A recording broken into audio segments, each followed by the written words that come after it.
අයිබෝවන් සුබ දවසක් හැම දිනාටම. ඉතින් මගේ ළඟ තියෙන ඉන්ඩෝ ප්ලාන්ට්ස් වලින් ටිකක් තමයි අද මම ඔයගලන්ට පෙන්වන්න හිතුවේ. ඉතින් මේක අපිට පහසුවෙන්ම හදා ගන්න පුළුවන් බිගෝනියා වෙරයිටි එකක්. ගොඩක් පෝර දාන්න ඕනේ. වතුර තමයි ගොඩක් ඕනේ මේ ප්ලාන්ට් එකට. ඉතින් ඊට පස්සේ මේ තියෙන මගේ ඩම්ප්කින් ප්ලාන්ට්ස් ටික. මේකේ ගොඩක් වෙරයිටිස් තියෙනවා. මේවා ඉතින් ඉන්ඩෝ ප්ලාන්ට්ස් විදිහට අපිට පහසුවෙන් හොයා ගන්නත් පුළුවන්, පහසුවෙන් හදන්නත් පුළුවන්. පහසුවෙන් බෝ කරගන්නත් පුළුවන්.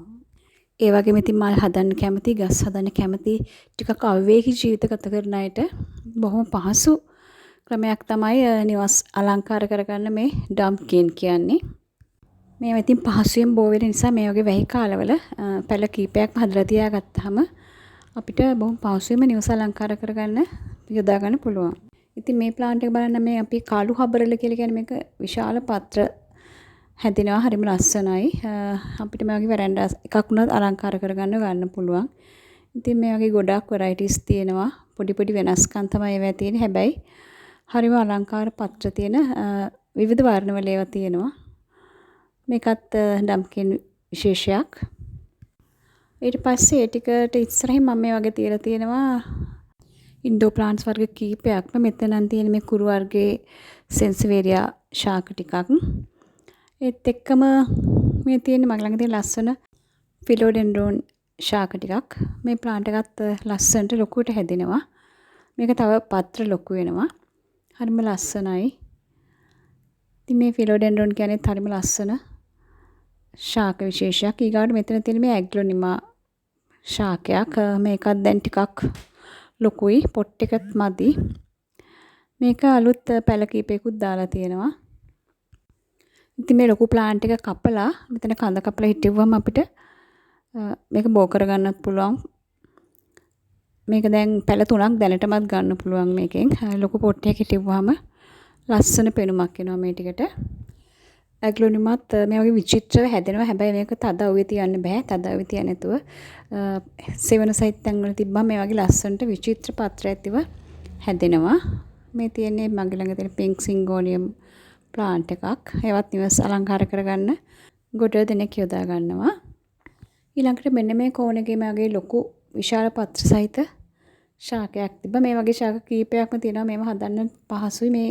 මේ පත්‍ර වර්ගයත් මම මගේ ආවට පරිසරයෙන් හොයාගත්ත ශාකයක්. ඊළඟට මේ තියෙන්නේ මනි ප්ලාන්ට්. ඔයගොල්ලෝ හැමෝම දන්නවා.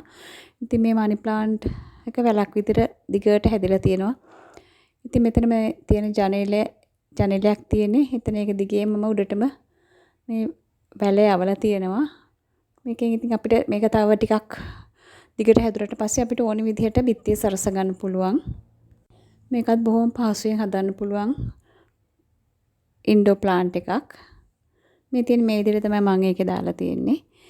ඊට පස්සේ මෙතන මම තියාගෙන තියෙන්නේ තවත් ෆිලෝඩෙන්ඩ්‍රෝන් ශාක වර්ග ටිකක්. එතන තියෙනවා තව මේ වගේ මෙන්න මේ ප්ලාන්ට් එක ඔයගලන්ට පේනවාද මේ තැඹිලි පාට වගේ එකේ නටුව තියෙන්නේ. කොළ පාට කොළෙත් එක කොළේ අගිසර වෙන තැඹිලි පාටයි. මේකේ නම නම් දන්නේ නැහැ. ඒක හරිම ලස්සනට හැදෙනවා. පත්‍ර මීට වඩා විශාල වෙනවා. මේකේ නම දන්න කවුරු හරි ඉන්නවා නම් මට කමෙන්ට් එකක් දාන්න. පඳුරක් වගේ හැදෙන්නේ. පත්‍ර විශාල වෙලා ලස්සනට හැදෙනවා. මේක මට මගේ යාළුවෙක් ගෙනත් දුන්න එකක්. මට තාම හොයාගන්න බැරි වුණා ඒකේ නම. ඒත් එක්කම මේ අනිත් ප්ලාන්ට් එකක් දැන් හොඳට හැදිලා තියෙනවා.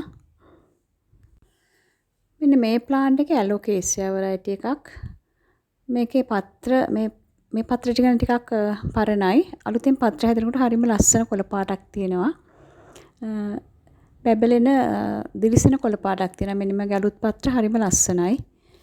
මෙතන තියෙන අනිත් ෆිලෝඩෙන්ඩ්‍රෝන් ශාක ටිකක් දැන් ටිකක් කාලයක් හිටවලා ඒවත් හොඳට වර්ධනය වෙලා තියෙන උස ගිහින් තියෙනවා. ඉතින් දැන් ඒවට මම හිටවල තියෙන ආධාරක ගත්තත් ඒවත් මදි වෙලා තියෙනවා.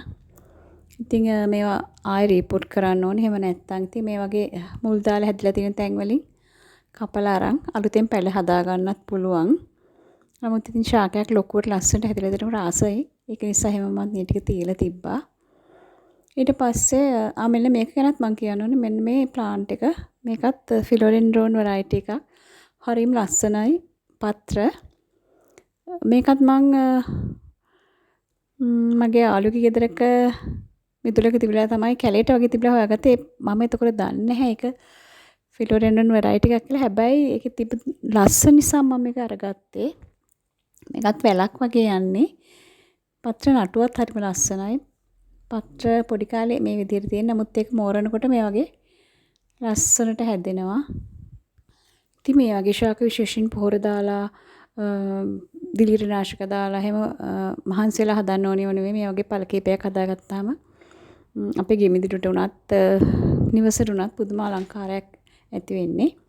ඉතින් ඒත් එක්ක මෙතන තියෙන මං හිටවගත්ත කොලියාස් පැල ටිකක්. ඉතින් ඒ ටික මම ළඟදී හිටවගත්ත. ඒක නිසා පොඩ්ඩක් හෙවනේ තියෙන ඇරියා. මේ ටික හොඳට පඳුරු දාලා හැදුනට පස්සේ ඕනි තැනකින් තියාගන්න පුළුවන්. ඉතින් මේ විදිහට තමයි මගේ මේ ෆිලෝඩෙන්ඩ්‍රෝන් ප්ලාන්ට් එක තියෙන්නේ. ඊට පස්සේ මෙතන පහළ මම තව ප්ලාන්ට්ස් එකක් තියාගත්තා. ඒකත් බලමු අපි. මෙතන තියෙන ලස්සන බිගෝනියා ප්ලාන්ට් එකක්. ඉතින් මෙතන ටිකක් එළිය රස්නට අවුව වැටෙන්නේ නැහැ. ඒක නිසා තමයි මම මේ බිගෝනියා ප්ලාන්ට් එක මෙතනින් තියාගත්තේ. ඒත් එක්ක මේ තියෙන්නේ මගේ පුංචි මොන්ස්ටෙරා ප්ලාන්ට් එක. ඉතින් මේක දැන් කොළ හැදීගෙන යනවා. තාම පොඩි අතු තියෙන මේ පොඩි අතු කෑල්ලක් තමයි හිටව ගත්තේ. දැන් ඒක ඉතින් වැල වගේ හැදීගෙන එනවා. මේකටත් ඉතින් ආධාරකයක් තියන්න ඕනේ. දැන් මම හිතුවට වඩා ඉක්මනට වැල දිගට හැදුනා. මොන්ස්ටර් එකේ ඇත්තට මම හරි මාස ශාකාර්ගයක් නිවස අලංකාරය කරන්න ගොඩාක් සුදුසු ප්ලාන්ට් එකක් තමයි මේ මොන්ස්ටෙරා. ඊට පස්සේ මෙන්න මේ ප්ලාන්ට් එකත් මම නම නම් දන්නේ උනාට හරිම ලස්සනයි. ඉක්මනට හැදෙනවා. මේ අතු වලින් බෝ වෙනවා. ඉතින් මේක හැංගින් ප්ලාන්ට් එකක් විදිහට අපිට හදා ගන්නත් පුළුවන්. හොඳට වටේට බුෂ් එකක් වගේ හැදෙනවා. හරි ලස්සනයි. වැඩි අවුවේ තියන්න බෑ. හීල් හෙවනේ තමයි හදන්න ඕනේ මේක. ඉතින් මේ වගේ ලස්සන ගස් කොළන් ටිකක් දකින්න, මේ වගේ ලස්සන ගස් කොළන් ගැන කතා කරන්න, මල් ටිකක් ගැන කතා කරන්න අපි ආයෙත් වීඩියෝ එකකින් හම්බෙනකල් මගේ ඔයාලා හැම දිනාටම වාසනාවන්ත සුබ දවසක් ප්‍රාර්ථනා කරනවා.